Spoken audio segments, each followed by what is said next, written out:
In today's video, I'm going to show you the top 7 mistakes I see most commonly in Google Ads accounts.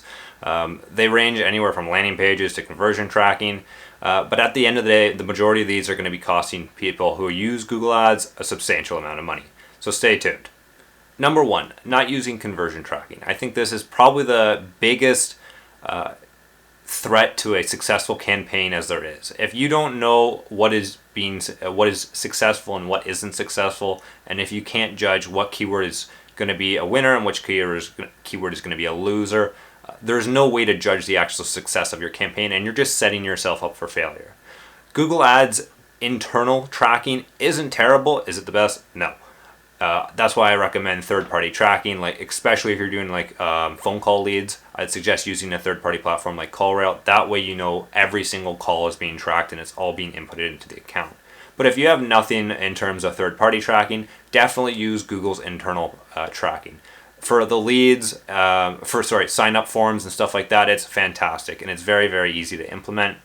It's either you can implement it through Google Tag Manager, you can use the actual little bits of snippet code that they get you, and you can just install that in the header of the actual page you're sending traffic to.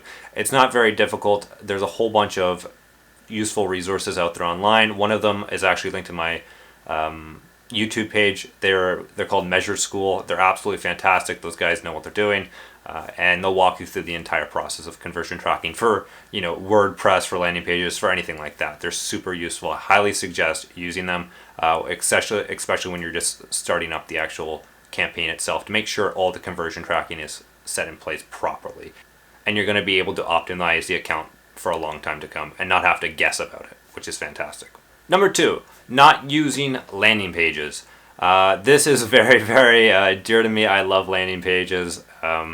If you look on general statistics online, you can see that a normal website can convert anywhere from 1 to 5%. A landing page can easily convert from anywhere to 10 to, I've even seen 50%, just astronomical numbers. And they can literally change a failing campaign to a successful campaign literally overnight, just by how effective they are at converting people into prospective clients and leads. They're very, very useful. Yeah, they do take a little bit more extra work to implement. You can do it through a third-party software a third-party platform like Unbounce, Instapages, or you can just build your own for free on a site like WordPress. So definitely something very, very important to implement into a ad campaign.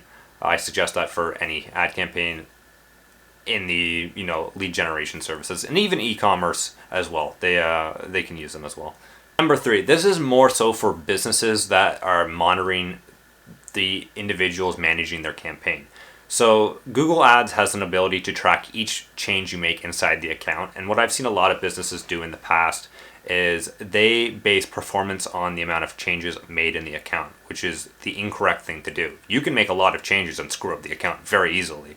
The important thing to do is continually optimize for better results. And that may only be a couple changes every week, especially if you fine-tune the account over a long period of time. And a lot of companies see the lack of changes being indicative of not working and not getting their monies out of the people managing it. So they expect a lot of changes, even though that could thoroughly ruin a campaign, because you don't know what is going to be successful and what's not going to be successful, especially at the beginning. So too many changes is very, very bad. You have to manage things in as small amount of variables as possible, because otherwise you're just guessing, and that's going to end in a very, very miserable campaign and poor performance for you. So don't change things for the sake of changing them.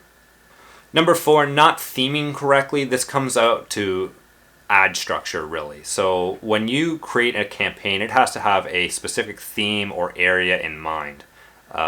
So if you just make a campaign and then under it you just have a whole bunch of random ad groups, none of them have anything to do with each other, and then inside those ad groups you just have a ton of random ads and a ton of random keywords, it's going to be so difficult and you're going to make your life miserable trying to figure out how to optimize later on, because you're not going to know which keywords are performing, which ads are performing, which ad groups are performing. Like maybe certain services are better than other services and they're more profitable through Google Ads, but you wouldn't know that because your account structure is a mess. So it's very important that if you create a campaign, it has a certain theme. So think about it like if you're doing HVAC.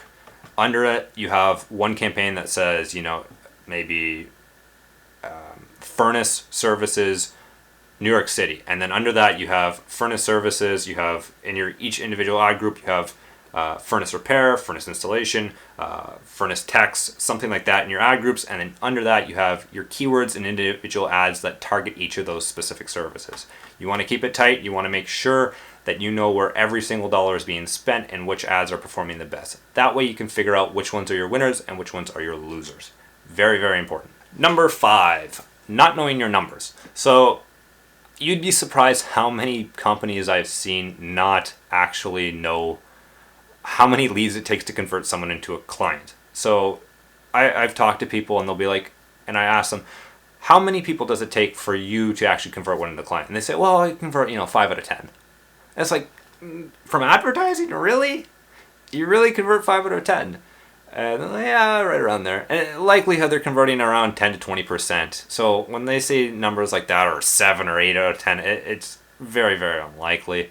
And when you input all this information into the account and you're taking into factors numbers that actually aren't real, your account's going to fail because you're going to spend way more money on getting an ad than it's actually worth. So you need to know your numbers. Like how much can you pay per click?